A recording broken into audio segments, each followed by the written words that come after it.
Pumunta kami ni Mama sa Pure Gold. Tara, samahan niyo ako, mamili tayo.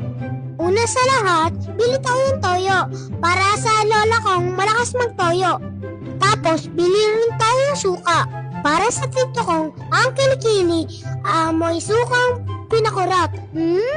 Asim! Siyempre, hindi pwedeng mawala ang gatas ni lola para tumibay ang tuhod at mahabol akong hanger.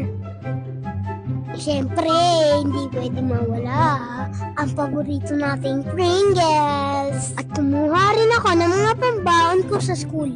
Akala ko nga mga kanito at gummy bears. At sabi ko nga kay mama, mga 34 pesos lang oh. Ang sagot ni mama, bakit? Jayon, aso ka ba? Ayan, tapos na nga kami mamili. At syempre, hindi tayo hindi bigo. Sobrang saya ko nga po nung pagdaan namin dito kanina. Paano pa naman kasi, malapit na matapos yung McDo. Araw-araw, dito kami nadaan pag-uwi. Malamang, palagi kong mabubudol ang mama ko dito. Sasabihin ko lang, ma, gutom na ako.